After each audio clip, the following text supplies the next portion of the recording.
Now, I'm delighted to welcome to Outsiders a very brave young lady. We saw a video of her, which I'll just show you a bit of in a second, where she stood up to the racists of Black Lives Matter, to the hypocrites, as she labelled them. Have a look. Black Lives Matter is a joke. Yep. You are the racist. The racist is you. Yep. It's because the white guy killed that.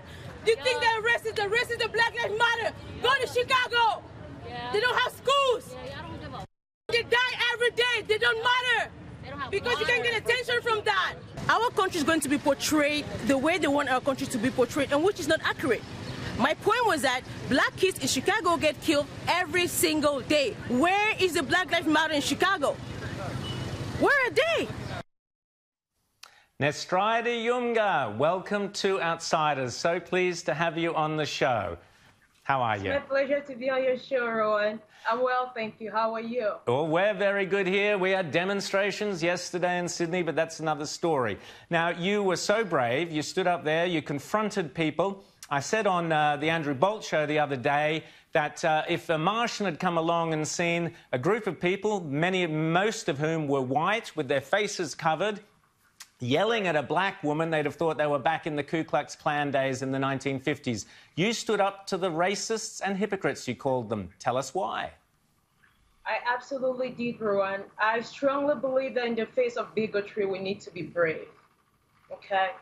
It makes no sense that African Americans are suffering in America, African Americans, we have our issues, we suffer from violence. And the key is that we know what the solutions are. And this group inflict a race factor in a problem which has nothing to do with race. We have come a long way to overcome our difficulties when it pertains to race in America. And we will not allow a group which pretends to represent African Americans to contribute to the destruction of our nation. It is not going to happen, not under the watch of brave Americans. They do not represent us African Americans. We are not violent. We speak for ourselves. We don't need anybody to define us.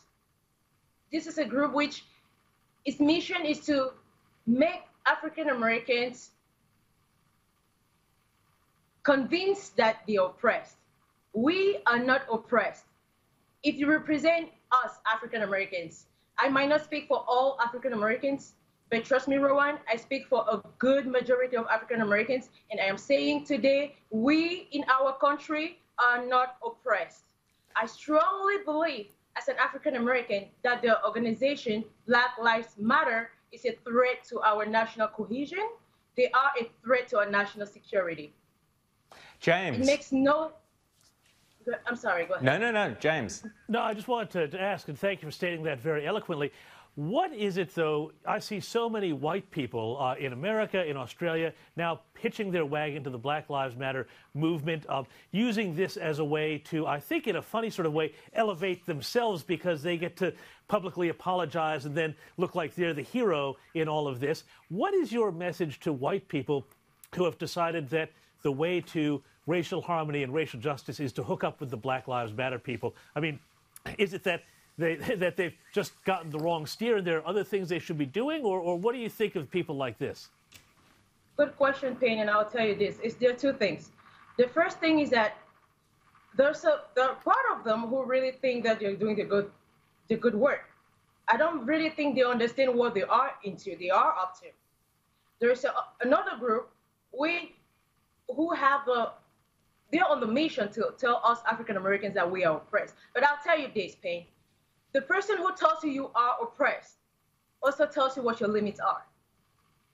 Does that make sense?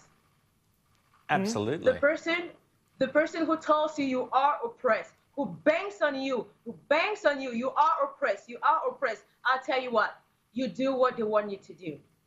And for the African Americans who, like myself, again, are not oppressed, I'm telling to this group of people, we are not oppressed. And guess what? We are in our country, in our America. We are free. And guess what?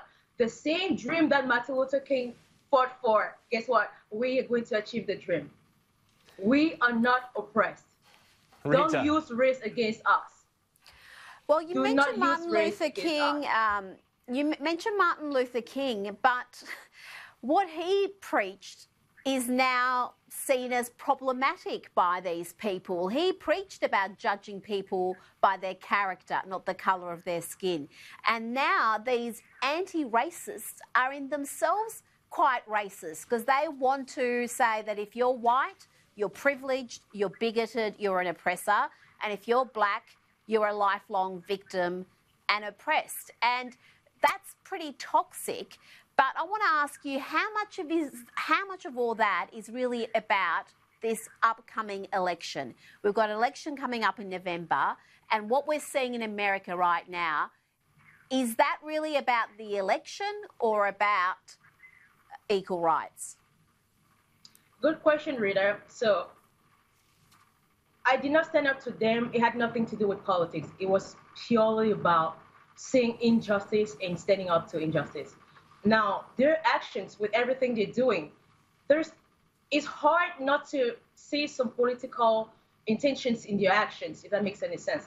As much as I don't want to politicize what I saw, it's hard not to see political intentions in their actions. It makes no sense, Rita, that in a country where African Americans are the most susceptible to be victims of violent crimes, okay? And we know that the causes of violent crimes are, for the most part, economic, stress. And how do we relieve people from economic stress? Good education. We can create programs. We can, create pipelines for, from school to employment. We can have American organizations, like tech companies, hospitals, adopt kids in communities suffering from poverty. There are multiple solutions to the problem. The race factor is not the problem. All they're doing with the race factor is inflaming our country, destroying our community. It's not the problem. Again, if it's about politics, do not use African Americans in your political tool, in your political games. We are not oppressed, and I'll make it clear today. Now, for the African Americans, again, like I said, I can't pretend to speak for every African American, but like I said, I know that many African Americans feel the way I do. For those who feel oppressed, I highly recommend that all the successful African Americans who, were born in, communities with, inflicted with poverty, come and motivate these African Americans who feel oppressed, because if they have been successful, we need to know what the secret is. So there are evidence that you can make it even if you feel oppressed. Do not throw a race factor in this. This is not about race. This is not about race. If the Black Lives Matter organization really care for Black lives, I will tell you, organize nationwide protests, peaceful protests for that matter, to have good schools in African American communities which are inflicted with poverty. Organize nationwide protests for organizations to adopt kids in African American community of low income. Organize nationwide protests to make sure that African American kids do not go to bed hungry. We will not allow you to organize nationwide protests for the killing of one African American when 100 other African Americans are suffering or are dying from the same cause, which is what? Violence. Our problem is violence. And what causes violence? Economic depression. The problem is economic depression. It is march for economic depressions. That's what we need if they're working for us. Nestride, the line's cracking up a little bit, so just one last question. You were very brave in standing up to that mob. They got quite aggressive to you. It certainly looked that way on the video, telling you to move along, basically denying you your free speech. It looked to me like quite a lot of them were white people harassing you and telling you to move along.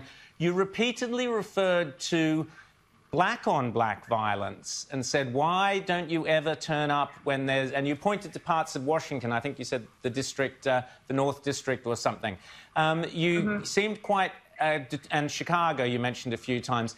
Now, tell us why that in particular agitated you and why those demonstrators seemed completely unconcerned and said something to you about, oh, yes, well, there are programs, there are social welfare programs for that, but they completely dismissed your concerns. Why was that? Well, I'll tell you, Rowan, they simply do not care about African Americans. That is the simple answer. They do not care about us. Because, Rowan, guess what? We are in 2020. From January to March, 10 African Americans have been dying per month in Washington, D.C. Where's the Black Lives Matter?